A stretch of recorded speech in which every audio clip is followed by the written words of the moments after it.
आपको 3 बार तो भी हार्ट अटैक्स आए थे और आपके रिपोर्ट में मैंने देखा था कि ब्लड कैंसर भी था आपके इसमें। भीख मांग मांग के मैंने बच्चों को पाला बाबा साहब अम्बेडकर को आप क्यों इतना मानते हो? कि उसकी बरोबरी तो सातों पीढ़ी जन्म होगा तो कोई नहीं रहेगा। जो बाबा साहब की वाणी है वो वाणी को भी धोखा दे रहे, समाज को भी धोखा दे रहे। मारी पे मारी है, कपाट में साड़ी है, आंगने में गाड़ी है, तेरे को क्या पड़ी है?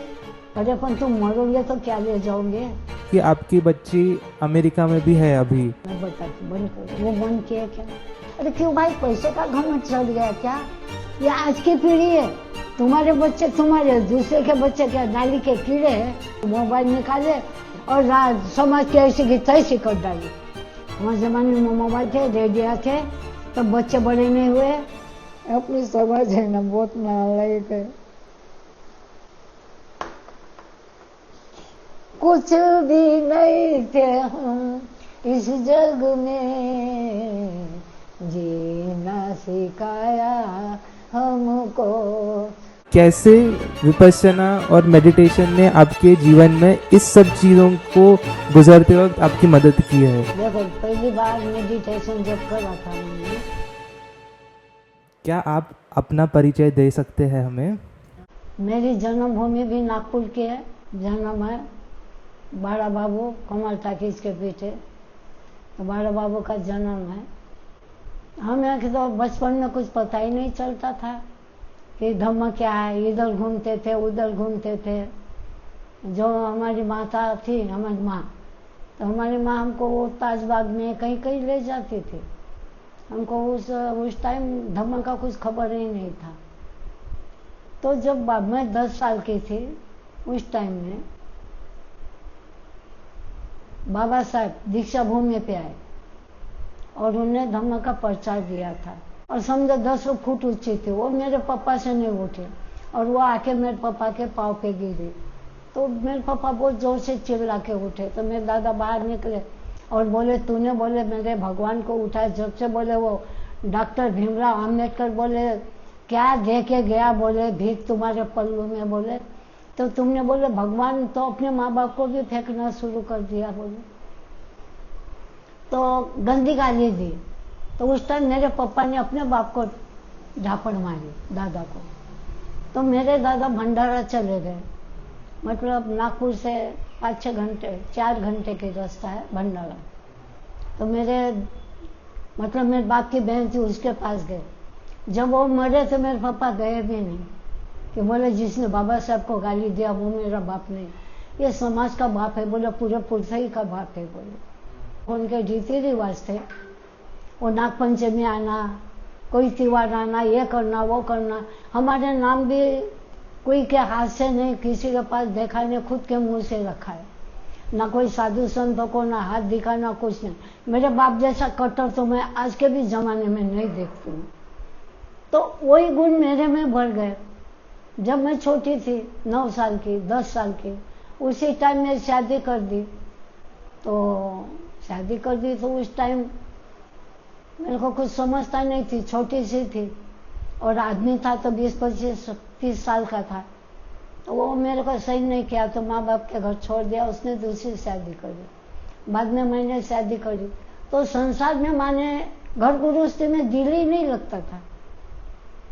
मतलब कि मैं घर गृहस्थी कैसी करूँ? मेरे को ना घर वाला अच्छा लगता था कुछ भी। फिर भी मेरे को 9 बच्चे हुए, तो 3 तो मर गए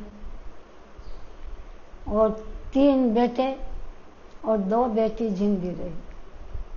तो फिर मैं पागल जैसा घूमना चालू कर दिया। कभी बच्चे लेके भंडारा, कभी कहीं जाना, कहीं वर्धा जाना। मेरे को धम्म में नहीं रहना, मेरे को चिवर रहना है। मेरे को धम्म में नहीं रहना है, चिवर रहना है। और मैं आपको पूछना चाहता हूँ कि चिवर लेना मतलब क्या है, क्योंकि लोगों को पता नहीं है जो पहली बार देख रहे हैं। तो क्या आप बता सकते चिवर लेना मतलब तो क्या चिवर का है? मतलब ऐसा है कि जब हम धम्म में जाते हैं तो जो आप देख रहे होगे, जो भी देख रहे हो और इसके बाद भी देखोगे। और जब आप लोगों का ध्यान पड़ेगा तो मैं काशी वस्त्र पहनी हूँ। काशी वस्त्र ये 9 मीटर होता है। और जब हम इसके पहले हम सफ़ेद कपड़े में रहते 10-12 साल जब भी रहे। उसके बाद में काशिया वस्त्र, जैसा कि आप भगवा बोलते हैं और बौद्ध धर्म में इसको काशिया वस्त्र बोलते हैं। तो काशिया वस्त्र जो पहने हूँ ये आप देख लोगे, इसको चिवर बोलते हैं। हम बौद्ध धर्म में इसको चिवर बोलते हैं। तो ऐसा करती थी। तो जिस वक्त मेरे को देखो, एक बात मैं पहले बताती हूँ कि मैं लिखी पढ़ी नहीं हूँ, मैं लिखी पढ़ी नहीं हूँ। और उस टाइम पापा ने स्कूल में भी नाम नहीं डाला कि लड़कियां पढ़ के क्या करेंगी। तो मैं धम्म में जब से आई हूँ, जो मेरे पे बीती है, जो हुआ है, जो मेरे ऊपर घड़ा है, जो बाबा साहब के बारे में जानना है, भगवान बुद्ध के बारे में जानना है, तो वही बात मैं आपको बताऊंगी। इसके आगे तारीख, साल, मान, दिन ये मेरे को पता नहीं। मैं छोटी सी एक भिक्षुनी हूँ, महान नहीं हूँ। और जो लेडीज होती है उसको भिक्षुनी बोला जाता है, और जेंट्स होते हैं बौद्ध धर्म के उसको भिक्षु बोला जाता है। तो मैं एक जात की भिक्षुनी हूँ। तो मैं बच्चे लेके इधर उधर घूमती थी, खूब घूमती थी। तो नागार्जुन सूर्य सेसाई जो हमारे नागपुर में अभी है, जब मैं 11-12 साल की थी उस टाइम नागार्जुन सूर्य सेसाई 15-16 साल के हो गए। उस टाइम नागार्जुन सूर्य सेसाई नागपुर में धम्म का प्रचार करने आते, डफड़ी बजाते थे। तो वो डफड़ी में वो बोलते थे ओम नमो वरंगे के ओम मणि पद्मे ओम। तो ये सवाल करके तो दुनिया उन पे पत्थर उठाते थे, चिकल मारते थे। तो नागार्जुन सूर्य सेसाई भंते जी हमको चॉकलेट देते थे, कोई पत्थर मारता था, फिर हाथ में पीला सूत्र धागा बांध देते थे, क्या चॉकलेट खिलाते थे। ऐसा करता करता उसके ऊपर का जो अत्याचार था वो कम हो गया। ऐसा करते करते वो रहे। जब मेरी शादी हो गई, बच्चे हो गए, तो मैं भटकती थी। एक बार बीमार गिरी तो मैं ताजबाग में गई, और हम जानते भी नहीं थे कि ये भगवान बुद्ध है।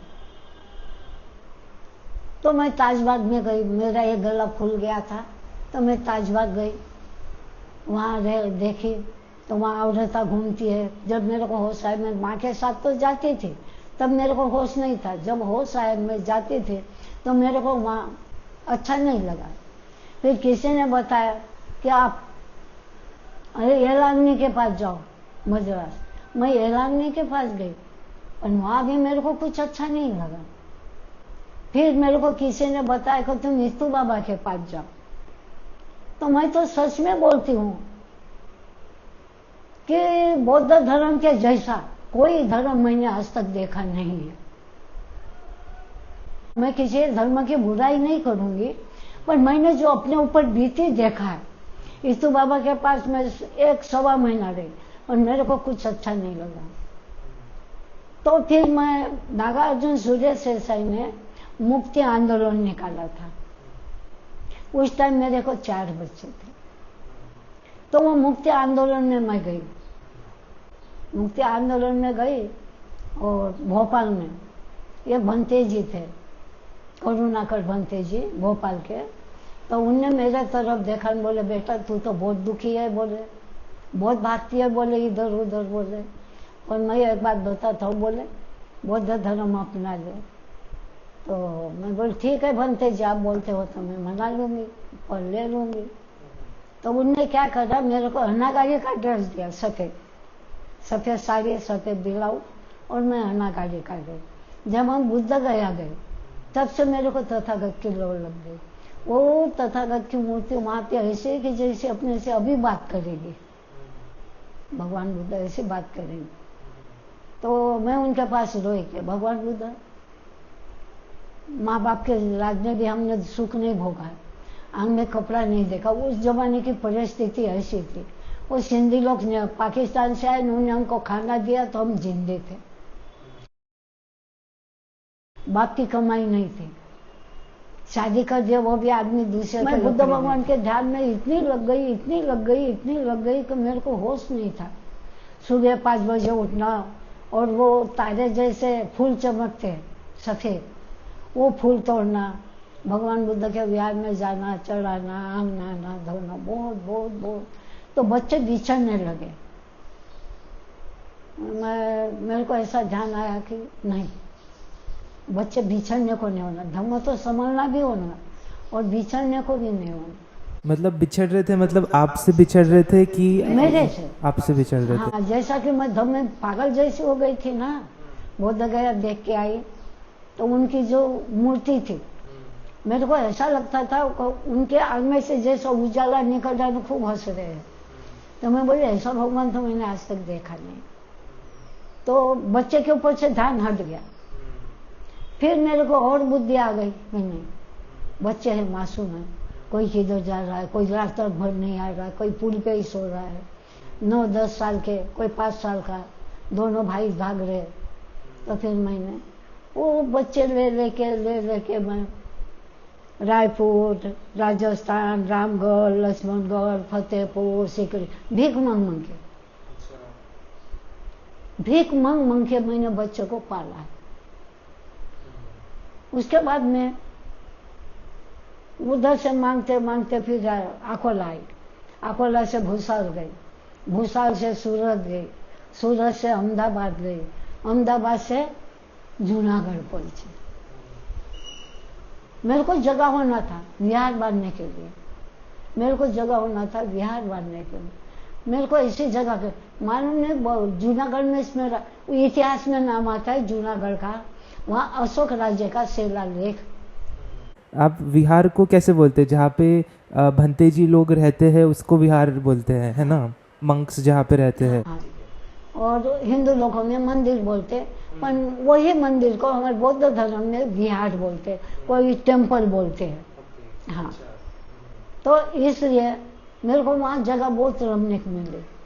तो वो जगह पे मैंने, मेरा कोई सगा नहीं, गुजराती आती नहीं, वहाँ पे मैंने जगह रोकी और राजस्थान में गई। और राजस्थान में मैंने भीख मंगा रमजान में। तो एक भीख वो मुसलमान ने मिले, अरे बोले तू तो बोले हिंदू है, बोले तो बोले तू कैसे मांगेगी? बच्चे देखे तो वो भी दया उत्पन्न हो गई। तो उसने बोला कैसे मांगेगी? तो मैं बोले आप मेरे को सिखा दो ना कैसा मांगना। तो उसने बोला, वो साल मेरे को 20,000 हुआ, उसने जो पढ़ाया मेरे को 5 कलमा। मतलब ये क्या होता है, आप बता सकते हैं? मतलब क्या सिखाया उसने? हाँ, या अल्लाह जो कुछ पढ़ा वो तेरे ही लिए पढ़ा, तेरे खुश नदी के लिए पढ़ा, इसके आली दरगाह में फरमाए जो को खता हो गए वो उसका कर्म से हमको माफ करिए। ये जो ऐसे होते हैं 5 कलमा होते हैं। और बौद्ध धर्म में हमारे 5 सील होते हैं। देखो, बौद्ध धर्म में 5 सील है और उसमें 5 कलमा है। तो ये उसने सिखा दी। तो वो कलमा मैं पढ़ती थी। तो वो साल मेरे को 20,000 हुआ। जो मैंने जूनागढ़ में जगह रोकी थी, वहां पे मैंने मूर्ति नागपुर से बनाई, नागपुर से यशोधरा नगर से, और वो मूर्ति ले जाके रखी। अच्छा, तो ये 20,000 आप बोल रहे हो कि 20,000 आप कमा सके उस साल, आप बोल रहे हो?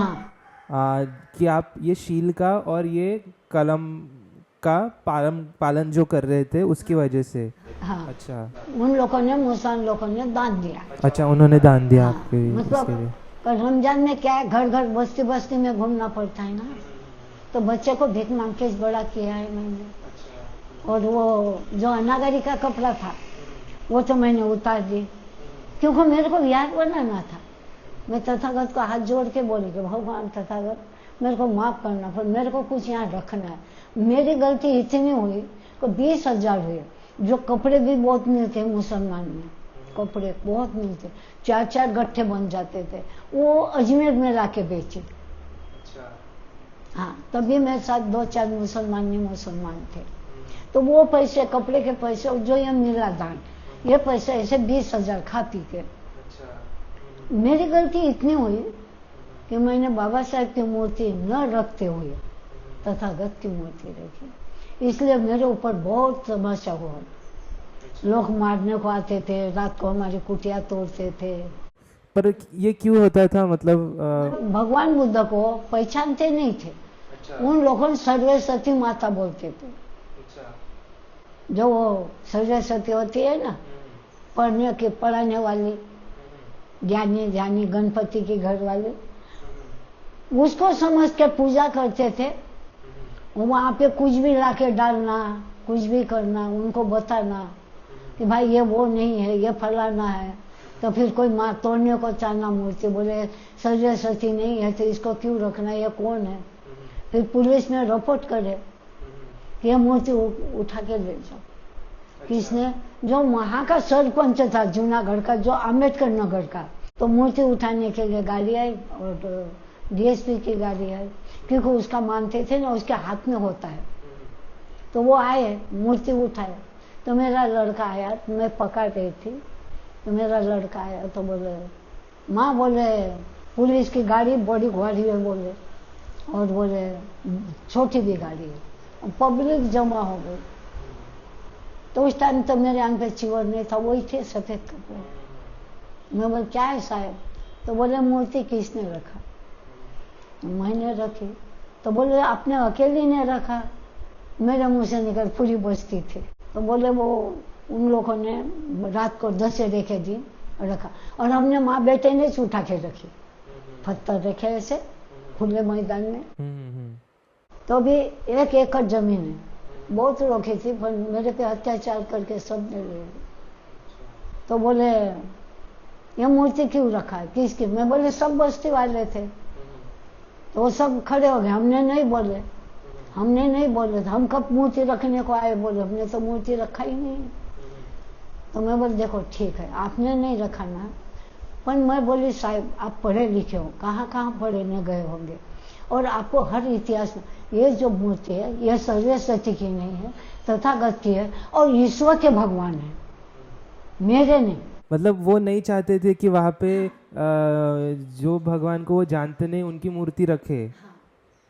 क्या मैं बराबर कह रहा हूँ? अच्छा, मैं 1 मिनट सिर्फ ये बताना चाहूँगा कि हम कहते हैं कि भगवान बुद्ध को भगवान हम कहते हैं और उनकी मूर्ति की पूजा करते हैं, लेकिन असल में वो एक मनुष्य ही थे, वो कोई भगवान नहीं थे। भगवा ये शब्द मतलब जो राग द्वेष, जो हमारे अंदर की जो नेगेटिविटीज़ होते हैं उसको भगाने, जिसने भगा दिया है हमेशा के लिए एनलाइटनमेंट के बाद, मुक्ति के बाद, तो इसलिए उन्हें भगवान ऐसे करके कहते हैं। मेरे हिसाब से भी भगवा का अर्थ ये है कि जिन्होंने राग द्वेष मोह को भगा दिया है उनके मन से, तो और मुक्ति प्राप्त कर लिया है। हाँ, एक वो मनुष्य ही थे। हाँ, मतलब मुझे ये पूछना था कि आप बाबा साहब अम्बेडकर के बारे में बोलते हो, पर बाबा साहब अम्बेडकर को आप क्यों इतना मानते हो, और क्यों, क्या आपके जीवन में उन्होंने एक रोल प्ले किया है, क्यों आप उनको इतना मानते हो? मेरा भाई था, वो दलित घर में था, तो वो पढ़ाई बहुत करता था बाबा साहब की किताब से। तो मैं सीख गई थी ना पढ़ना, मेरे बच्चे लिखते थे घर में, तो ये क्या है, ये क्या है, ये क्या है, ऐसा कर करके इतना है कि मैं पढ़ना तो सीखी, लिखना नहीं सीखी। अच्छा। हाँ, तो मैं 4 जात की भाषा पढ़ती हूँ अभी। अच्छा। हिंदी, मराठी, गुजराती और पाली। अच्छा। पर लिखना नहीं आता है। अच्छा। तो मैं जब किताब पढ़ी, और जो मेरे को दीक्षा दी थी बाबा साहब के हाथ की, जो दीक्षा है, दीक्षा का मतलब ऐसा है कि जिसको ना समझता हो तो उसका मतलब ऐसा है कि हमको 22 प्रतिज्ञा दिए। 22 प्रतिज्ञा का मतलब है कि कोई धर्म में हमको भगवान नहीं थे, मंदिर में जाने का अधिकार नहीं था, हम सामान लेने जाते, मैं खुद सामान लेने जाती, पैसे नीचे रख के उन लोग गौमूत्र डाल के पैसा उठाते थे। हम बाहर खड़े रहे, 10 कदम दूर भी रहे तो हमको पत्थर मार के भगा देते थे। तो डॉक्टर बाबा साहब एक इंसान ऐसा है पृथ्वी में कि उसकी बरोबरी तो 7 पीढ़ी जन्म होगा तो कोई नहीं लेगा, और उनका रूप मेरे आंखों में आज भी है। जिस वक्त उनने दीक्षा दी थी और उनने बोला था 22 प्रतिज्ञा में, हम उपवास करेंगे नहीं, देवी देवता को मानेंगे नहीं, मैं आपको बौद्ध धर्म दे रहा हूँ, ये अपने धर्म को लेके चलना, मेरे बच्चों कभी भटकना मत, यही रास्ते पे चलना। तो बहुत कुछ बोले उस टाइम का, मेरे के ध्यान में भी नहीं, उम्र छोटी। तो उनका रूप कैसा था बेटा बताओ? एकदम टमाटर जैसा, कान बड़े बड़े। जब वो गुस्सा भरे ने ऐसी मुट्ठी बांधे ना तो ये हिल गए थे, ये हिले थे। और जिस वक्त वो उठे और उनको जाना था दिशा दे उस टाइम, तो खड़े हुए, सबको बोला सब खड़े हो, भगवान बुद्ध की करुणा बोलो। तो सब खड़े हुए, आकाश तो धूल लगी, लाल निकटी, मन देखे आंखें बंद कर बाबा साहब चले गए। वो रूप तो खेलता था। मैं आज भी नाम लेती हूँ, मेरे आंख में आंसू आता, मेरा दिल रोता है। तो जब वो किताब पढ़ती थी, मेरा भाई स्टोरी बताता था, तो मेरा लगन ज्यादा लग गया। तो मैंने तो बोली नहीं बेटा कि मैं जितना मेरे पापा से प्यार नहीं की, मैंने इतना आज भी मैं बाबा साहब से प्यार करती आज भी। क्योंकि उसने मेरे को तो कुछ नहीं दिया, मैं आज रानी हूँ चीवर के वजह। आज बाबा साहब ने होते तो मेरे आंख पे चीवर नहीं आता। पर मेरे को कुछ नहीं का मतलब क्या, ये मेरे माँ बाप की गलती है कि मेरे को पढ़ाया नहीं। अगर पढ़ाते तो मेरे को पुलिस की नौकरी लग रही थी। वो बोले कि तू किसका भी सर्टिफिकेट ले आ, हम तेरे को पुलिस में भर्ती करते। पर मेरे को नहीं दिया, कोई बात नहीं, चीवर तो मिला। बुढ़ापन में मेरे को सहारा थे मेरे लाखों बच्चे। पर मेरे को समाज का दुख लगता है। कैसा दुख लगता है कि अरे तुमको इतना सारा दिया है, नौकरी दी, अगर परजात की बेटी करते हो तो 50,000 रुपया मिलता है? अगर तुम ड्यूटी पे हो, प्रेग्नेंट हो, बच्चा होता 6 महीने की छुट्टी है, पगार है, रिटायर होते तो पैसा मिलता है, बड़ी बड़ी बिल्डिंगा बांधते हो, फिर क्यों भाई तुम दुनिया दूसरी तरफ भागते हो? क्या बात है, क्या कम किया बाबा साहब ने? नख से लेके तो बाल तक तुमको बहुत कुछ दिया है, पर उसका जाने तुम नहीं रखते हो आजकल। क्यों, क्या बात है? इसलिए कि तुमको पढ़ा के, तुमको सुविधा देके, तुमको स्कॉलरशिप देके, आगे आगे बढ़ा के, खाली तुम्हारा पेट भरने के लिए, तुम्हारा बिल्डिंग बनाने के लिए, तुम्हारे बच्चों को इंग्लैंड में भेजने के लिए। अरे हाँ करो ना तुम्हारे बच्चों के लिए, पर समाज के तरफ भी तो देखो। क्योंकि बहुत सारे ऐसे बच्चे हैं जिनको अभी भी पढ़ाई करना उनके लिए मुश्किल है, खाना मुश्किल है और स्कूल जाना भी मुश्किल है, घर पे भी गरीबी बहुत है उनके। तो बोल रही ना कि इन्हें अपना भला करना, इन्हें क्या किया, अपना धंधा बना लिया, पढ़ो और खुद का भला करो। कहीं खेत लो, कहीं प्लाट लेके रखो, 4-4, 5-5 मकान बना के रखो, और भिक्षु लो। आज टीन के कुटिया में हम लोग रहते, तो क्या यहाँ पे कोई ऐसा नहीं है कि भिक्षु लोगों को कोई सहारा करना चाहिए? इन लोगों ने पढ़ लिख के अपना धंधा बनाया। बाबा साहब ने बोला था कि पढ़े लिखे ने मेरे को धोखा दिया, और आज इन लोग बाबा साहब के जो बात है, जो बाबा साहब की वाणी है, वो वाणी को भी धोखा दे रहे, समाज को भी धोखा दे रहे। अरे पण तुम मरोगे तो क्या ले जाओगे? कितना भी बड़ा राजा हो, उसकी कितनी भी बड़ी दौलत हो, पर एक ही पलंग पे सोता है, पूरे कमरे में घूम घूम के नहीं सोता है। हम जीवन में आए तो हमको क्या होना? तुमने बिल्डिंग बनाए, अच्छी बात है, अपने बच्चों को पढ़ाए, बहुत अच्छी बात है, जो भी करते अपने औलाद के लिए बहुत अच्छे है। पर जब तुम्हारा लड़का पढ़ लिख के वो अच्छा हो जाता है, तो उसको उसके भरोसे छोड़ दो ना भाई, तू तेरा बना ले, तू तमा कमा खा, और जो तुम्हारी कमाई है बात की, तो वो गरीबों में लगाओ, जिसके बच्चे नहीं पढ़ रहे हैं, खाने को नहीं मिल रहा। आज बुढ़िया औरता मंदिर में बैठी है, वो किसके समाज के? पर बाबा साहब ने क्या सोचा कि उनके पास सुन्नत होती है, क्या क्या ढोंग धतूरे, ये नहीं होना। हमको धम्म साधारण संपल है। चलो तुम्हारे मन में है कि तुम लोगों को भगवान बुद्ध के पास कुछ नहीं, अरे उसको मान के तो देखो, पूछ के तो देखो, उसके लाइन में चल के तो देखो, 22 प्रतिज्ञा पाल के तो देखो, पंचशील मुंह में तो रखो, देखो तो क्या तमाशा होता है। जितने पढ़े लिखे हो ना, तुम्हारे दिमाग पे भूसा चढ़ा है। आज तुम्हारी औरत किधर भाग रही, किसके भी घर में जा आई, बच्चे क्या कर रहे हैं? सोए हैं, छुट्टी है ना। वाह भाई वाह, ठाठ है तुम्हारा। हमारे बाबा साहब अगर सोते थे तो तुमको इतनी राजधानी नहीं मिलती थी। 12-12 बजे तक सोते हैं तुम्हारे बच्चे। अगर हमारे बाबा साहब सोते तो तुमको इतना नहीं मिलता। तो भी उनके माँ बाप को ध्यान नहीं आता कि हम कहाँ थे, हमारे बाप दादा कहाँ थे। मेरे उम्र के उनके माँ बाप होंगे कि नहीं होंगे, तो वो नहीं बताते होंगे। और वो भी क्यों बताएंगे भाई, बच्चे पढ़े हैं, कोई डीएसपी है, कोई ऑफिसर है, उसके औरत भी नौकरी पे है क्या, तो वो क्यों सोचेगा गद्दा सोने को मिला, मारी पे मारी है, कपाट में साड़ी है, आंगने में गाड़ी है, तेरे को क्या पड़ी है।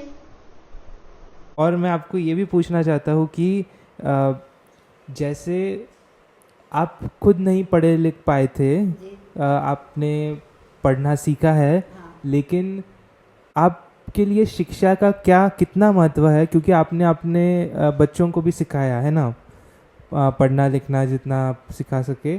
तो क्योंकि मैंने जैसे सुना था कि आपकी बच्ची अमेरिका में भी है अभी।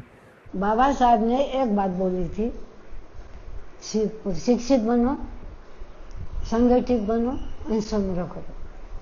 तो शिक्षण का इतना महत्व है कि जो बच्चा पढ़ा लिखा होगा वो मेरे जैसा अनाड़ी और कोई सामने पढ़ा लिखा आएगा तो उसके सामने मुंडी नहीं झुकाना पड़ेगा। मैं नहीं पढ़ी हूँ, इसलिए मेरे को पढ़ने का महत्व बहुत समझ में आया कि पढ़ाई ऐसी चीज है।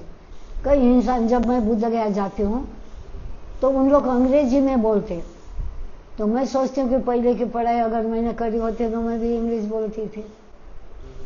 तो आज उनके तरफ देखती हूँ, बोलने का बहुत दिल होता है पर मैं बोलूँ कैसे। इसलिए मेरे बच्चों को, मेरे को महत्व इसका बहुत लगता है।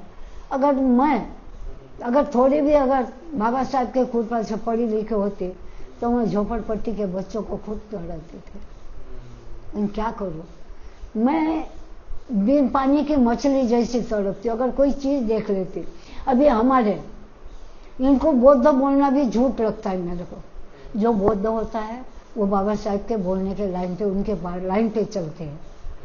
इन लोग महार लोग गणपति बिठाते हैं और जो बाहर निकलते तो बौद्ध बनते। कौन हो तो बौद्धिस्ट है, पर बौद्धिस्ट के गुण तो बताओ। अभी हमारे वो मिसाल आउट में उसको बच्चे नहीं होते थे। अभी जिसको नहीं समझता होगा, जो जिसके दिमाग में अगर बुद्धि है वो बहुत बारीक खड्डे में घुसेगा, जिसके वह बुद्धि नहीं था बरोबर है। तो वो भाई वहां 3 महीने रही का गड्डी गुदाम के गिरजा घर में बच्चा होने को होना।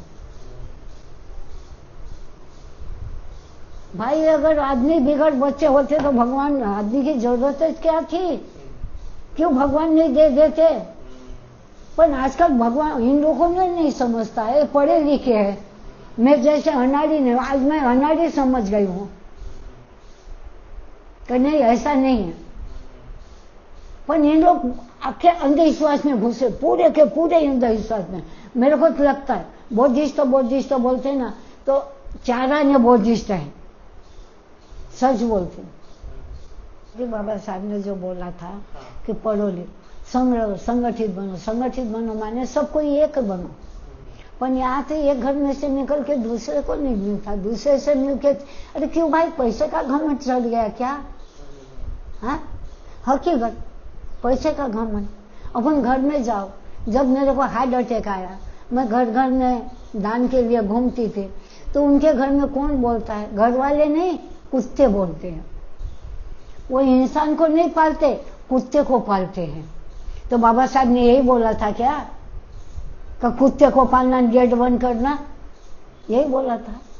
कि उन्हें मानव धर्म दिया ना तुमको, मानव का देखो ना, कौन मानव क्या कर रहा, कौन मर रहा है, कौन बीमार है, किसको क्या लग रहा है, इसके लिए देखो ना। आप अभी 84-85 इयर्स के हैं और आप भी बहुत अलग अलग मेडिकल कंडीशन से गुजरे हैं। जैसे आपने बोला था कि आपको 3 बार तो भी हार्ट अटैक्स आए थे, और आपके रिपोर्ट में मैंने देखा था कि ब्लड कैंसर भी था आपके इसमें।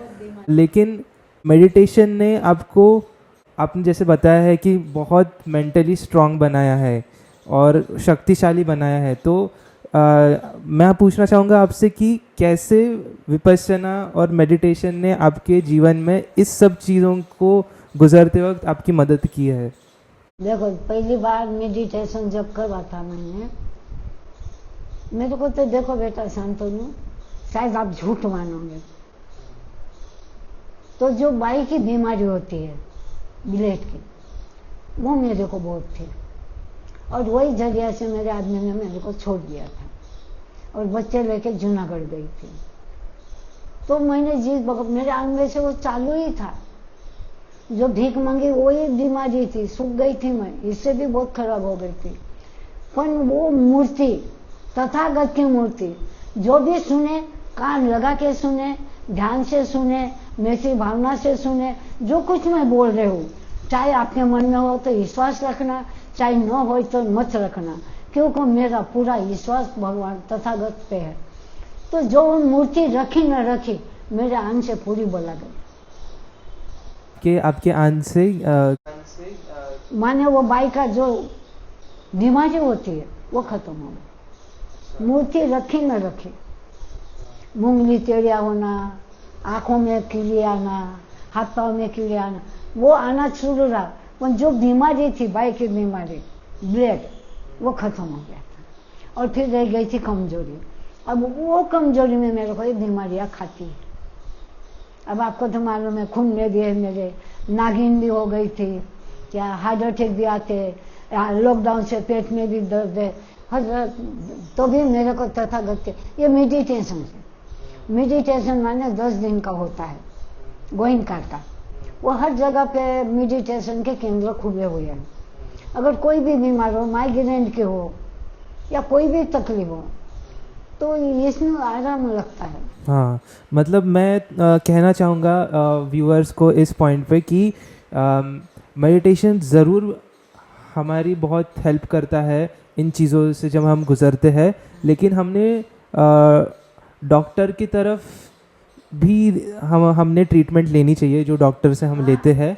और जैसे आप डॉक्टर की भी ट्रीटमेंट लेते लेते साथ में आप ये मेडिटेशन भी करते थे, जिससे आपका फ़ायदा हुआ। और जैसे बुद्धा ने बोला है कि जो दुख रहता है, जो सफरिंग हमें होती है, उसका रूट कॉज जो रहता है वो हमारे मन में, माइंड में रहता है।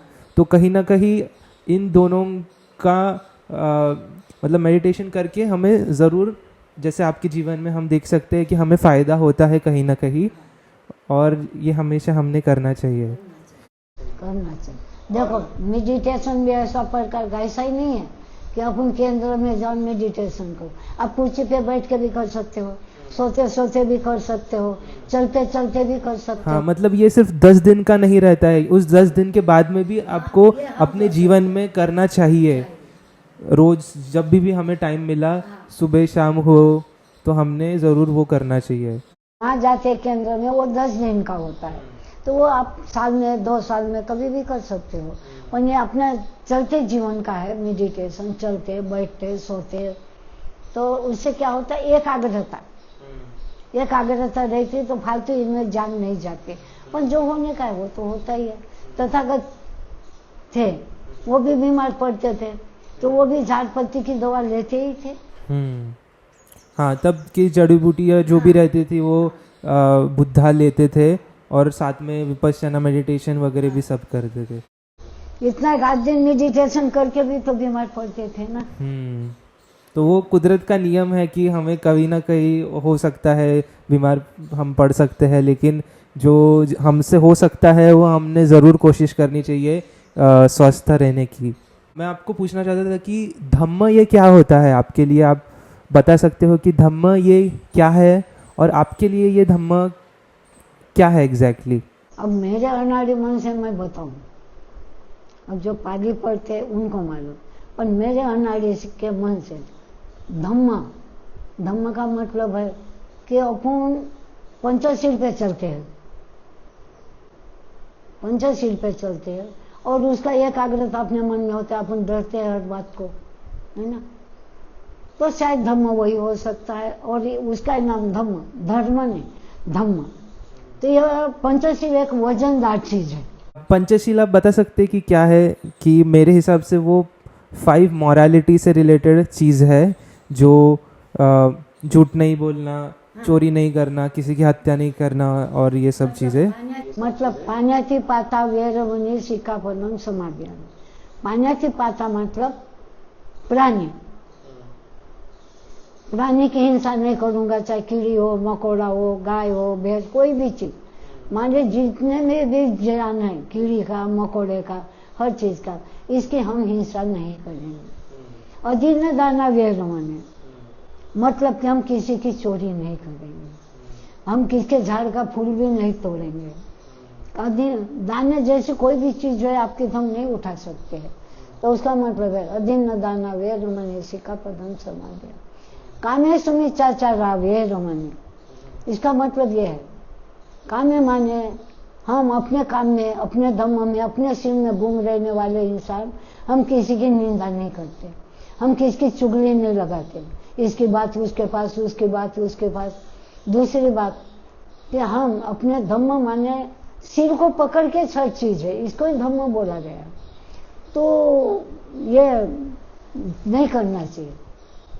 मूसावादा वेरमणि, हमको कितना भी गुस्सा है, कुछ भी हो, कांच का महल तोड़ेंगे पर किसका मन नहीं तोड़ेंगे, किसको नहीं दुखाएंगे, इसका ये चौथा सील है। सुरा मेरे मज्ज पमाद अठाना वेरमणि सिक्कापदम समाधियान। इसका मतलब है सुरा, सुरा माने दारू, गांजा, भांग, अफीम, तम्बाकू, गुटखा, ये नहीं करेंगे हम, कोई भी व्यसन नहीं करना। हाँ, तो इसका ही मतलब ये हुआ कि ये पंचशील यही धम्म है। जब ये पालेंगे हम तो हमसे यह हिंसा ही नहीं होगा, और हिंसा नहीं होगी तो हम अपने मन के धम्म को भड़ाड़ से पटक देंगे, एक जगह पे स्थायी रखेंगे, जैसा लोग रखे और मजबूत होता है, उसी प्रकार से हमारा धम्म। और मेरे हिसाब से मूसावादा वेरमणि जब हम कहते हैं तो मूसावादा का मतलब ये भी होता है कि मैं झूठ नहीं बोलूंगा, झूठ नहीं बोलूंगा, किसका दिल नहीं तोड़ूंगा, वाणी से किसी हाँ, का क्या मन ठेस नहीं, कांच का मल तोड़ डालूंगा पर किसका दिल नहीं। तो वही बात, कोई भी बात बोलो तो दिल पे ही लगती है। मूसावादा वेरमणि मतलब आप मेरी बात उसके पास, उसकी बात, उसने आके बोला, आपको पकड़ा, आपने मेरे से लड़ाई किया तो हो गया, फिर झूठ बोल दिया कि यह हुआ, तो एक के पीछे 10 झूठ बोलना पड़ता है। हकीकत है एक झूठ बोलो उसके पीछे 10 झूठ बोलना ही पड़ता है, क्या वो है मूसावादा। और लोगों के मन दुखते हैं उससे, और उससे हम और सफरिंग उससे बढ़ जाती है। अपन मन, वाचा, दिल से भी पाप करते हैं, बुद्धि, वाचा और मन से पाप होता है, होता है। अपने बुद्धि में विचार आए तभी से हम कुछ कर सकेंगे ना। मतलब आप कह रहे हो कि सिर्फ हाथ शरीर से ही पाप नहीं, हमारे बुद्धि से भी पाप हो सकता है, कि अगर हम अच्छे से सोचे नहीं, कुछ बुरा विचार कर रहे, तो वो भी एक प्रकार का पाप ही हो सकता है, कि उससे हमारा दुख और बढ़ सकता है, ऐसे अलग अलग नेगेटिव चीज़ें सोचने की वजह समझो कि से। हम चल रहे हैं या बस में बैठ गए, अनजाने में किसको धक्का लग गया, तो वो तो अपने को मालूम नहीं था। अगर जवान लड़की देख के हमने धक्का मारे तो हो गया पाप, पाप हर चीज में। तो ये पंचशील जो कुछ है हमको संभाल के रखा है, इसने बांध के रखा है, उसको ही धम्म बोला गया। भगवान बुद्ध ने अपना शिष्य या मेरी गादी कोई संभालेगा ऐसा नहीं बोला है, उसने क्या बोला है, खाली मेरा धम्म लेके चले तो मेरे को माने। तो धम्म उन्हें यही दिया है ना, 5 शील, 5 शील ही उनका धम्म है। अगर जो कोई 5 शील मानेगा वो मेरे को मानेगा। हाँ, पर मैं इसके साथ ये भी और ऐड करना चाहता हूँ कि धम्म में पंचशील तो आता ही है, जो 5 मोरालिटी है, लेकिन उसमें और 2 चीज़ें भी आते हैं, जिसमें हम शील, समाधि, पन्या। तो शील ये भी धम्म में आ गया, और समाधि और पन्या। तो समाधि यानी जो हम कंसंट्रेशन ऑफ माइंड करते हैं मेडिटेशन करके, और पन्या मतलब जो विजडम हमें आता है सच्चाई को देखने के बाद। तो कुछ कुछ लोगों के लिए सच्चाई जो हम देखते हैं वही धम्म होता है। कुछ लोग बताते हैं कि बुद्धिस्ट के जो टीचिंग है, बुद्धा ने जो टीचिंग किया है वही धम्म है। और कुछ लोग बोलते हैं कि जो सच्चाई तुम देखते हो अपने आँखों से, जो तुम महसूस करते हो मेडिटेशन करने के बाद अपने आजू बाजू, वो धम्म है। जो कुदरत का नियम है वो धम्म है। तो शील हमें मदद करता है कि कुदरत का जो नियम है उसके अनुसार चलने के लिए। क्या मैं सही कह रहा हूँ? बिल्कुल सही। तो वही तो है जो शील बोलते हो आप। तो शील अपन जो पंचशील, तो उसमें आता ना मैत्री करुणा शील, तो यही है 5 शील। तो उसके ही नियम पे चल रहे हैं ना, जो आपने बोले वही है, मैंने बोली वही है। आप मैं शील, आप शील बोलते, मैं पंचशील बोलते, पर शील वही है और पंचशील भी वही है। तो आप रोज कितने देर मेडिटेशन करते हैं और कितना हमने मेडिटेशन करना चाहिए, या आप कितना रोज मेडिटेशन करते हो? सोते सोते कर बैठना तो मेरे से होता नहीं, क्योंकि जब अपन बैठते ना मेडिटेशन में, ऐसे क्योंकि हड्डियां अब मेरी कमजोर हो गई, बोलो चलती नहीं, मैं सोते सोते ही करती हूँ। मतलब क्या है, क्या उम्र के मान से बोले, कोई भी मान से, जो मैंने बहुत मेडिटेशन की है, अभी 1 घंटे का रखती हूँ रात को सोने के टाइम, और सुबह तो नहीं होता, बाथरूम जाना, इधर उधर जाना, कभी कभी नाश्ता बना लेती, झाड़ू लगा लेती हूँ, बस रात को 1 टाइम करती हूँ, 1 घंटा। और आप मेरे हिसाब से एक ही बार गए थे गोयंका जी का कोर्स करने के लिए ना? मतलब 10 दिन का आपने एक बार कोर्स किया या फिर उससे ज़्यादा बार भी किया है? मेरे तो बहुत हो गए बेटा, बहुत हो गए। अच्छा। अभी इसमें 50 साल हो गए मैं हूँ धम्म में, तो बहुत करी ना। कौन से जगह पे आपने विपश्यना मेडिटेशन किया है, आप देखो, बता सकते हो? विपश्यना रिसर्च इंस्टीट्यूट मेरे के को जो उनके सेंटर नाम नहीं, रहते हैं। गाँव के नाम रहते हैं। हाँ हाँ चलेगा। हाँ। हाँ। देखो राजकोट, फिर नागपुर, नागपुर तो 5-6 बार गई, इधर है जंगल के तरफ है, उन्हें नाम नहीं आता। राजकोट में किया है, जयपुर में किया है, बुद्ध गया में किया है, सारनाथ में किया है, बस इतनी जगह। अच्छा ठीक है, बहुत अच्छी बात है। और मैं पूछना चाहूँगा कि आपने कुछ बच्चों को, जो आपके खुद के बच्चे नहीं थे, उनको भी आपने अडॉप्ट किया था और उनको पढ़ाया लिखाया था। आप उसके बारे में बता सकते हैं कि आपने कब निर्णय लिया उनको अडॉप्ट करने का, और आपने क्यों उनको पढ़ाया लिखाया और बड़ा किया? वो जो थे ना संगमित्रा, तो जूनागढ़ में हमारा विहार है, तो हमारे विहार में वो 5-6 महीने की थी, तो क्या मालूम उसको क्या खिला के क्या कर रहा, तो बेहोश जैसी थी, और उसके लपेट के मानो भगवान बुद्ध की मूर्ति खुली थी, तो वो मूर्ति के पास लाके सुला दिया। तो मैंने उठा के वो पूजा करने गई, पैटिया 4-5 बजे, क्योंकि बहुत दीवानी थी ना तब भी, तो लाके रखी।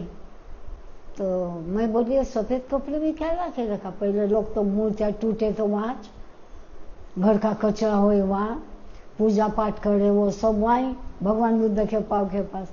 मैं बोली आज इतना बड़ा क्या रखा है, तो मैं गई देखी तो मुंह तो खुला था, तो फिर मैंने वो फूल वो सब रख दिए, उसको उठाया, और बच्चे थे तो वो बड़ा वाला था, वो 15 साल का था, तो उसको लाके बताया, मैं देख रहे बच्चा है, खोल के देखी तो लड़की है, उससे छोटा था, 10 साल का था। तो वो किसके अंदर था वो बच्चा, कहाँ पे था वो बच्चा? अपने बिहार में, जहाँ मैंने मूर्ति रखी थी, मेरे अंडर में जहाँ मैंने मूर्ति रखी थी जूनागढ़ में, वहाँ संगमित्रा को रखा था। मतलब मुझे नहीं समझा, मतलब बच्चा गुम हो गया था या फिर बच्चे को? देखो जो मैं नागपुर से मूर्ति ले गई और वहाँ पे रखी जूनागढ़ में, तो वहाँ पे अपने मूर्ति के सामने किसी ने बच्चा ला के रखा, वो वही अय्या जी आपसे बात करती है। तो उन किसी कोई छोड़ गया बच्चा वहाँ पे? हाँ, तो मैंने पुलिस चौकी ले गई, नहीं कहीं ले गई, और मैंने उसको पाला। दोनों थे बेटे बच्चा मेरे वाले लड़के, उनको पूछी इनको पालना है, तो बोले हाँ। ना पुलिस चौकी ले गई ना कोई, मैं बोल जिसका होगा वो आएगा ले जाएगा। फिर उसको पाली, तो आजू बाजू वाले ने भी बोला, कि भाई हमारे भी बच्चे, बड़ी हो गई, नागपुर लेके आई, 7-8 साल की हो गई। फिर 2-3 बच्चे ऐसे, फिर एक मतीमंद वाला अपने नागपुर का भील गांव का लाके दिए मतीमंद। फिर एक लड़की कहाँ की है,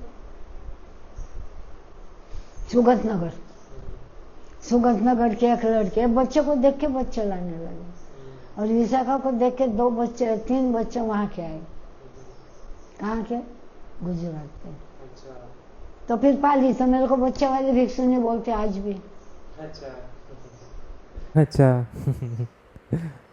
बनते हो कोई भी हो, बच्चे वाली भिक्षु नहीं। और आपके बच्चों से बातचीत होती है, आप बोलते हो, नहीं बोलते हैं? नहीं, जो ये अमेरिका गई है वो बातचीत नहीं करती, क्यों पर? फोन नहीं लगाते, मैं कभी नहीं। क्यों पर, क्या? अब उसको पता है, उसके दिल का मैं क्या बताऊँ, उसकी मर्जी है। 2 बार थाईलैंड गई, जब भी नहीं। अब ये दूसरी बार अमेरिका गई तो भी नहीं, तो मैं क्या जबरदस्ती करूँ। और 3 बेटे कहाँ पे है? और ये 2 बेटे? एक बेटा तो मर गया, 2 बेटे हैं उधर ही गुजरात में, कमाते खाते, या तो है उनके पास, कमाते खाते हैं। 2 बेटियां की शादी कर दी, 2 बेटियां भिक्षुनी बन गई। वो मतीमन लड़का लाए, उसको वर्धे के मतीमन स्कूल में डाल दी। दूसरी सुगत नगर की थी तो बहुत ही पगली थी, मेरे को मारती थी कुछ भी फेंक के। अच्छा। उसके माँ को बोली ले जा, बोले मैं 15,000, मैं तेरे 15,000 भेज देंगे मेरे काम में। ले जा। और बेइज्जती करती थी उपासक के सामने। आपने जो लड़की को अमेरिका भेजा, तो उसकी भी शादी आपने ही करके दी? नहीं, कुंवारी है वो। अच्छा, वो कुंवारी है, वो खुद से पढ़ लिख के बाहर गई? पढ़ाई लिखाई तो मैंने जय भाई चौधरी में, मंगलवार वो का सदर में है जय भाई की स्कूल। अच्छा। पढ़ाई तो मैंने, उसके माँ बाप ने छोड़ दिया। अभी उसके माँ बाप है ना, वो मेरे को कहाँ से मानेंगे। तो वो आपकी खुद की लड़की है या फिर आपने अडॉप्ट किया था? ये मेरे बेटे की बेटी है, ये मेरे बेटे की बेटी है। आपके बेटे की बेटी है? अच्छा, ठीक है। अब नहीं मानती वो मेरे को, छोटे की बड़ी। तो वो बोलते हैं ना सब भिक्षुनी की, भैया जी की बदौलत है कि तू इतना पढ़ी। अभी भी तो उसकी माँ कटाप करती है ना, निकल जा, तेरे दादी ने तेरा जिंदगी बिगाड़ी। वो बोलती मेरे को शादी करना ही नहीं। वहाँ कॉलेज में नाम डाली ना उसने अमेरिका में, वहीं पढ़ेंगी 1 साल वो। और मेरे को नहीं पूछते, फोन नहीं कुछ, सबको भेजती वहाँ का फोटो कार्यक्रम, तेरे को देखना नहीं आता बोलते। मेरे को मोबाइल में निकालना नहीं आता, और फोन तो करतीस नहीं। और उधर से आएंगी तो मेरे पास नहीं आती, दान जितना। तो मेरे को क्या कम है, मेरे बच्चे देते, मेरे को क्या खाना सोना होना, मेरे को क्या होना, मेरे काय के लाए। पर मेरा एक ही कहना है बेटा को, मैं उनके चौखट पे जाती नहीं, क्यों मेरे बच्चे दुनिया में पड़ी है। अभी कल का परसों भाई ने फोन किया, भैया जी आप नागपुर में खाने पीने को मत, बेटा वो एक उपासिका नहीं बताई आपको तो खाना पीना दोनों टाइम डब्बा उब्बा देते, तो कुछ लगेगा क्या? बोले, मैं बोले हाँ बेटा। तो बोले लेके आता हूँ, 5 किलो कणकी लाया, बेसन लाया, दाल लाया, तेल लाया, दे दिया, और पकाती खिलाती दोनों टाइम। आपके हिसाब से दुख क्या है और जीवन में दुख क्यों होता है? देखो, दुख तो ये, और अपने को दुख कौन देता है? अपने वाले। दुख और शरीर का दुख की बात अलग है, पर अपने को जो दुख देता है, तकलीफ देता है, ये अपने वाले ही देते। पढ़ाई में कहाँ दम है बेटा, दुख उनसे मिला। रहा शरीर का दुख, ये दुख कैसे उत्पन्न होता है? देखो, अपने घर के ऊपर टंकी होती है, उसको 1 साल 2 साल में धोते हैं, और अपने पेट की टंकी अपन नहीं धोते, इसलिए बीमारी उत्पन्न होती है। बस ये जानती हूँ। और मेरे शरीर में बीमारी आई, देखो मेरे जगह कल इतनी मछली जैसी तड़प रही थी, पर आज लग रहा है क्या कुछ?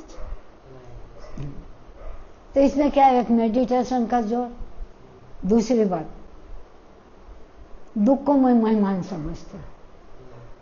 आते रहते हैं जाते रहते हैं मेहमान के जैसे। अच्छा।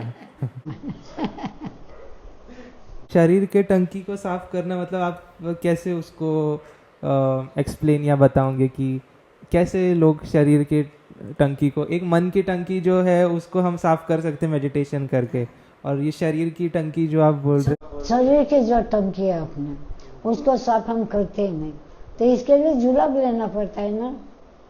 और वो हमारे ध्यान में आती नहीं वो चीज, महीने में 1-2 बार लेना ही चाहिए।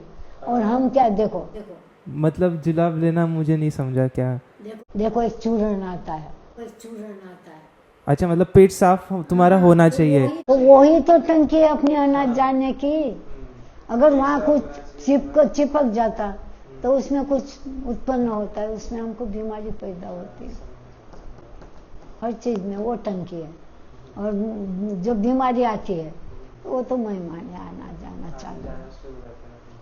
घर में आते उसकी इज्जत करते हैं, 100 रुपया उसकी कौन करेगा। ऐसा बोलती तो हंसते, सब बोले ये जगह बोलना। तो जीवन में हम कैसे खुश रह सकते हैं।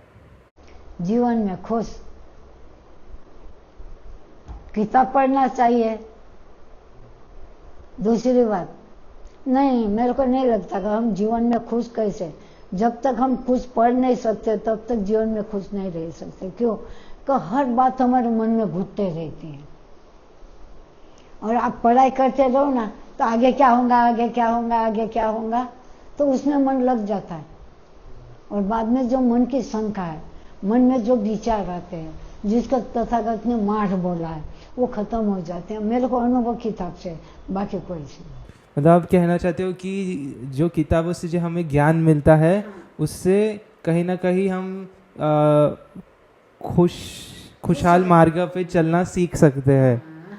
या कोई भी किताब अपन पढ़े तो उसके आगे भगवान बुद्ध ने क्या किया होगा, उसके आगे बाबा साहब ने क्या किया होगा, तो फिर उसमें जाते हैं।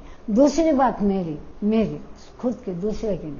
अगर मेरे को खुश रहना है या दुख में भाग लेना है तो फिर मैं भगवान बुद्ध के इसमें घुस जाता। कैसे चलते होंगे, चप्पल नहीं थी, वारे माँ के लाल, इतना राजपाट छोड़ के तू कहाँ चल। एकली बैठी रहे तो मैं उधर चली जाती, किताब नहीं पढ़ती तो उधर घुसते हैं। बाकी मेरे को दुख तो किताब से, क्योंकि इसमें बहुत खुशी आती मेरे को। मतलब आगे वो पढ़ने में क्या होगा, ये पढ़ना पड़ा, वो पढ़ने में क्या होगा, तो मेरे को खुशी उसमें ही आती है। बाकी तो हाँ, जब विचार करती हूँ बाबा साहब का, भगवान, ये 3 विचार है मेरे। और उसके माँ बाप कितने पुण्यवान होंगे, कितने शीलवान होंगे, जो ऐसे के पेट में इतना महामानव पैदा हुआ और इतना रह के भी चला गया। क्या सोचा होगा, कैसी बुद्धि। हाँ, ये बात सच है भाई, बुद्धि पलटती है, इंसान की बुद्धि पलटती।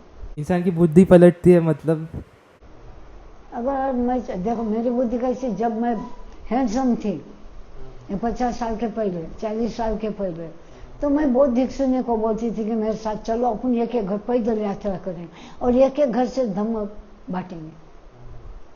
तो बुद्धि पलट गई थी ना।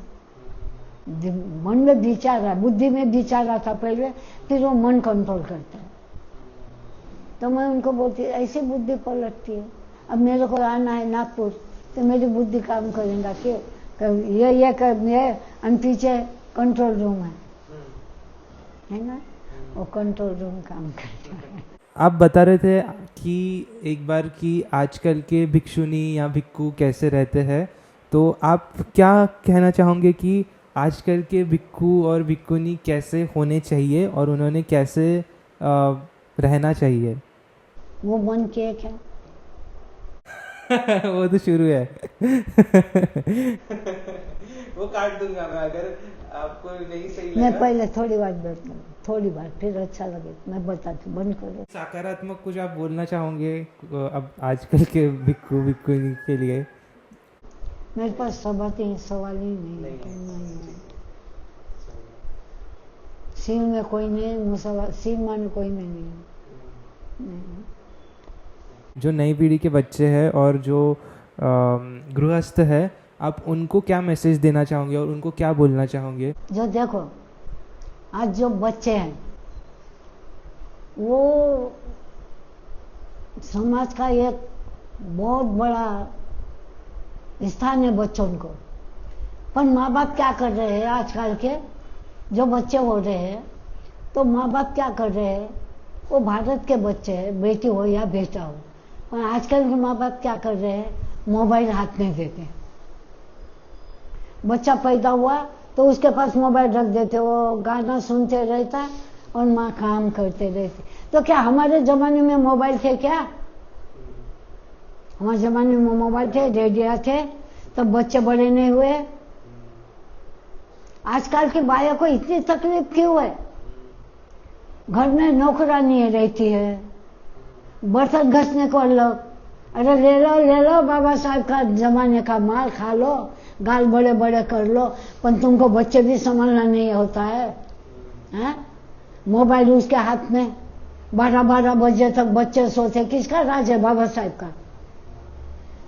लंदन वन बना दिया ना तुमको, अमेरिका के जैसा। ले बाबा, कहाँ जाओगे? बाया भी ऐसा है कि इधर प्रवचन पाठ होते रहा तो बाया क्या करती है, आके बैठती है, और उधर क्या करती है, वो रैली क्या निकलती है, वहां भात खाने को जाएंगी फुकट। अरे इतना बाबा साहब ने भूखा नहीं रखा है तुमको। आज भी तुम्हारे घर में 5 किलो अनाज पड़ा है, एक दिन के रोटी के लिए घूमती है ये। बच्चे रास्ते पे खेलते हैं, गंजा गंजा खा लेते, पैदा करते हैं तो इनके बच्चे कुत्ते के जैसे पड़ रहे हैं। माँ बाप का ध्यान नहीं है। बाप तो काम को जाता है, उधर से आता है तो दारू पीता है, भाई मनमानी करती है। तो ये अपना भारत, ये बच्चे, ये आती कौन सुधरेंगी कैसी? नहीं तो माँ बाप का फर्ज क्या होता है कि बाप ने सवेरे 5 बजे उठना चाहिए, बच्चे को उठाना चाहिए, उसको नहाना धुलाना चाहिए, टाइम है 9-10 बजे जाते हो तो थोड़ा घुमाना चाहिए, थोड़ा पढ़ाना चाहिए। अगर आगे की कौम, अभी की कौम तुम अगर बढ़ाना चाहते हो तो अपने बच्चे को रीति रिवाज सिखाओ। उनको भगवान बुद्ध क्या है ये बताओ, बाबा साहब क्या है ये बताओ, महात्मा फुले क्या है ये बताओ, तब वो बच्चा तुम्हारा लाइन से निकलेगा। नहीं तो कल चल के वो भी दारूडिया होगा, तुमको रास्ते पे भीख मांगने के लिए छोड़ देगा। ये आज की पीढ़ी है। बाल भी देखो तो वो चिड़िया को घोंसला रखते ऊपर 100-100, 200-200, 500 कटिंग वाले को देते हैं। ये कोई जमाना है? क्या बात है? क्यों जा रही दुनिया पीछे? बाल बढ़ा रहे हैं। अरे तुम इंसान के पेट में आए तो इंसान जैसा चलो, क्यों इतना उत्माद कर रहे? बाप की कमाई दोनों हाथ से कमाई और बाप भी दे देते हैं। वो 20 रुपया भंतेजी को नहीं देंगे, वो कोई भिखारी को नहीं देंगे, वो कोई अनाथ बच्चे को नहीं देंगे। तुम्हारे बच्चे तुम्हारे, दूसरे के बच्चे क्या नाली के कीड़े हैं? आज बाबा साहब ने तुमको माली के ऊपर बिठाए थे, इसका मतलब ये नहीं है बेटा कि आज तुम ही मनमानी कर लो। गरीब के बच्चे भी है, देखो आँख खोलो, और जाओगे तो कुछ ले नहीं जाओगे, और तुम्हारे बच्चे को तुम्हारे साथ नहीं आएंगे, वो खुद कमाएंगे खाएंगे। तुम ऐसा करते क्यों हो? क्यों बच्चे के ऊपर थोपते नहीं? क्यों बच्चों को लाइन सिखाते नहीं? वो मोबाइल निकाले और समाज की ऐसी की तैसी कर डाली। जब हम बस में बैठते थे, गाड़ी में बैठते थे, पब्लिक पूछती थी कहाँ जा रहे, कौन से गाँव? चलो कोई हार्ट अटैक होकर मर गया, तुम्हें मालूम है क्या कहाँ गए? पहले पूछते थे कहाँ के हो, कहाँ से आए, कहाँ जा रहे हो। और अभी तो बस बुढ़ा हो, मेरे जैसा थोबड़ा हो, दांत पड़ा, टिचिक टिचिक मोबाइल में धुन। आदमी पढ़ा लिखा है तो डॉक्टर रहा तो डॉक्टर ही नहीं मांगेगा। गरीब की लड़की ने सुख से खाने को नहीं होना, घर में बैठ के खा, डॉक्टर ही डबल कमाए। इंजीनियर होगा, इंजीनियरिंग औरत होना। ये कौन सा रिवाज है भाई? कहाँ से निकाले? बाबा साहब ने लिख के दिया है। अरे बाबा साहब ने ये बोला है कि एक इंसान 10 इंसान को पाल सकता है। वो कोई गरीब पर नौकरी लगी, अगर डॉक्टर ही नहीं, कोई गरीब का घर बसावे, कोई डॉक्टर है कोई गरीब इनका घर बसाओ ना। ये क्या होता है? क्यों ऐसा करते हो? क्या भगवान बुद्ध ने, बाबा साहब ने तुमको ये इसीलिए पढ़ो बोला था कि अपना भला करो, अपना झोला करोगे? तो तुम तुम्हारा भला करते हो, और तुम्हारी जो आती औलाद है उसको सर पे चढ़ा रहे हो। उनको जो चाहे पार्टी में जाते हैं, भंग पीते हैं, बाहर जाते हैं, सिगरेटा पीते हैं, मनमाने पैसे उनके हाथ में देते हो। कल वो बूढ़े होते तो तुम ही रास्ते पे भीख मांगते हो। बुढ़ापन तुम खुद के हाथ से ले रहे हो। बहु अच्छी मिली लाखों में, लाखों करोड़ों में होती है एक आदमी, नहीं तो फिर वो भी आदमी को लेके अलग निकल जाती है। क्या करोगे? तुम्हारा बुढ़ापा सुधरेगा कैसा? क्योंकि तुम उनको सिखाते ही नहीं हो बचपन से। उनको क्या है, कैसा रहना।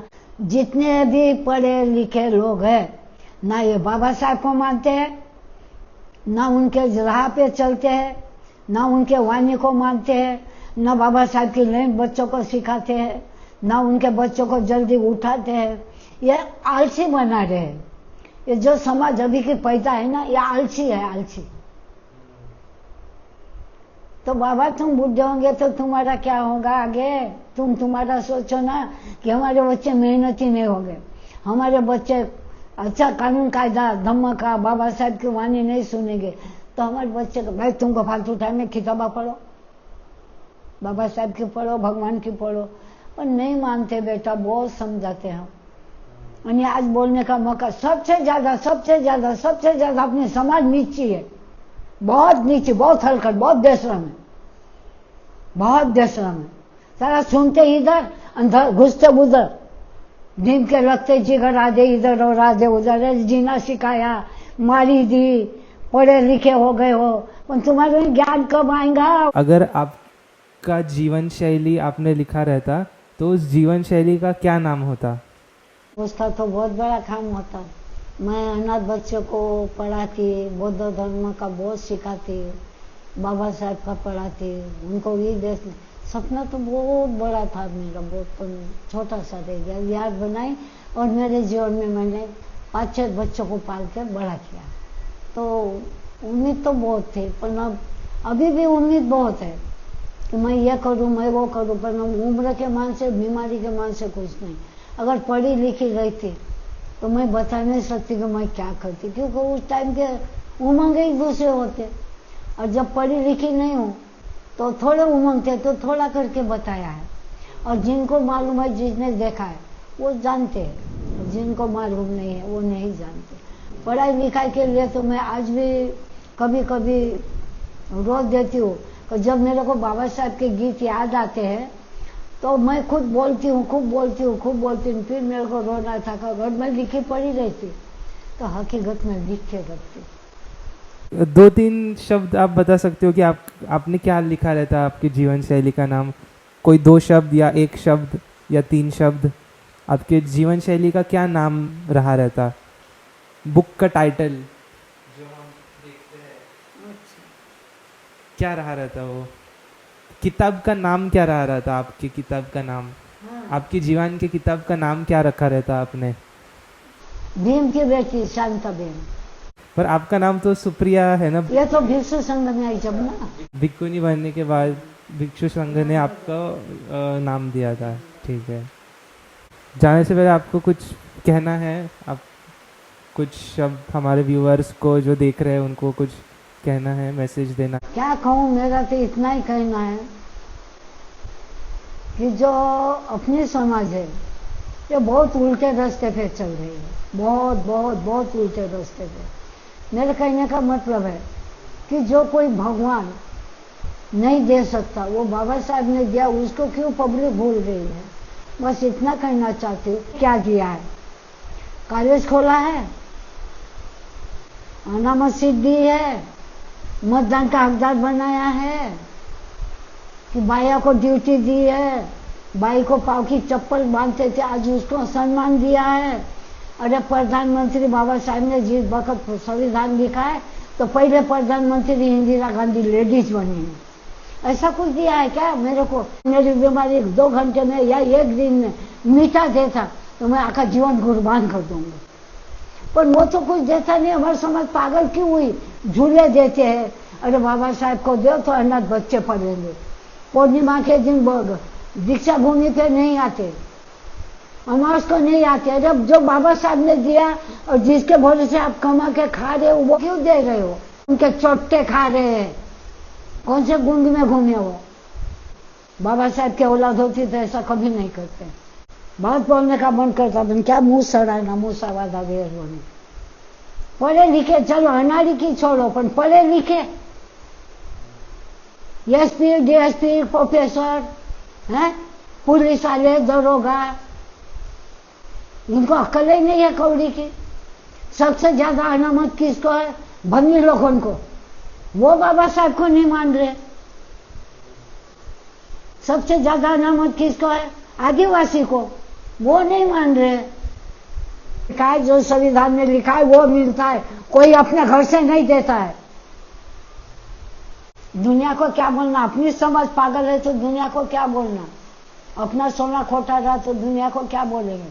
और बोले ना कितना भी दुकान लेके बैठे, अपने सीधे मार्ग से चलेंगे तो उन लोग की ताकत नहीं है झुकाने की, उन्हें खुद ही झुकते हैं।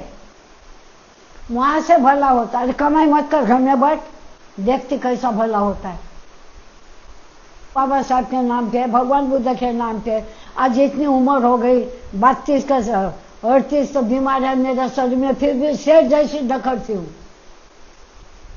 अगर तुम्हारी उपासिका इन्हें ढकर के बता, बोलना चल के बता। इतना अकेले घूम के दुनिया उंगली में मुंह डालती है, अकेली सफर करती है। अरे बाप रे, ये माझी अकेली सफर कर, वो बस वाले बड़े अकेले जा रहे हैं। हाँ, अकेले जाते। कुछ हो गया तो अरे कुछ नहीं होगा, डरती नहीं। क्या बोलना इन लोग, कितना बोलना, बहुत बेशरम है बेटा। इनके जैसा तो कोई पैदा नहीं होने को होना। बहुत बहुत बहुत बेशरम। जाने से पहले हम एक प्रश्न आपको पूछेंगे, जो प्रश्न हम अगला व्यक्ति जो आएगा इस पॉडकास्ट में, हम उसको वो प्रश्न पूछेंगे। तो आप क्या प्रश्न यहाँ पे छोड़ के जाना चाहते हो जो हम अगले व्यक्ति को पूछेंगे? वो प्रश्न हम यही पूछेंगे, अगर वो व्यक्ति पढ़ा लिखा है, जवान है, तो उसके लिए यही पूछना है कि समाज को कितना सुधारेगा बेटा। मेरे बाबा साहब का सपना है भारत बौद्धमय होने को होना।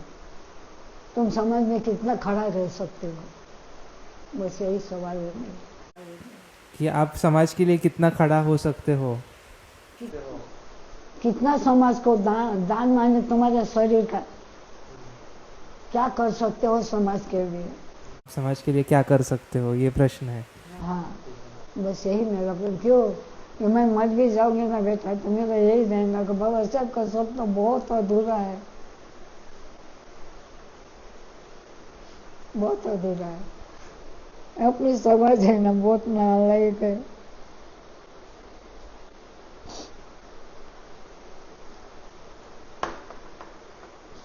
क्या नहीं किया वो बाप ने हमारे लिए, बच्चे को तक नहीं देखा उसने अपने।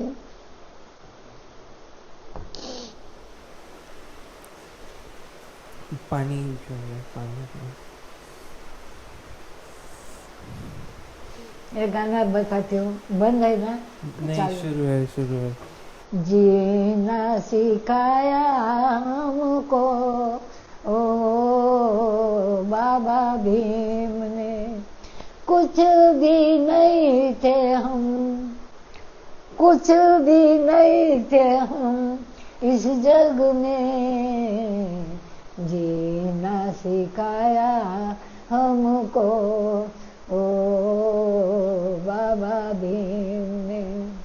आगे अंधेरा पीछे था अंधेरा, आगे अंधेरा पीछे था अंधेरा, बाबा भीम आए, बाबा भीम आए, उजाला किया है, बुझा सकेगा कोई इस जग में, जीना सिखाया हमको ओ बाबा भीम ने। जुल्म सितम की, जुल्म सितम की तूफान में थी नैया, ऐसे मझधार में कोई न था भैया, पतवार बन के, पतवार बन के बाबा भीम आए, डूबा सकेगा कोई इस जग में, जीना सिखाया हमको ओ बाबा भीम। भीम ने कहा है, क्या कहा?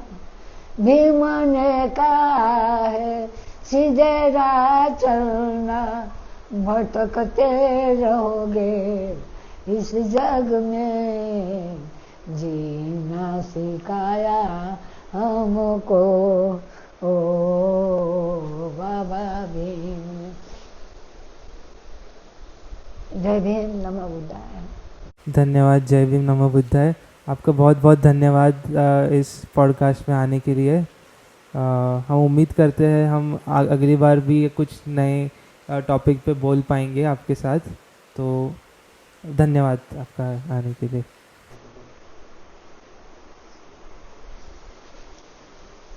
ऐसी बात है बेटा।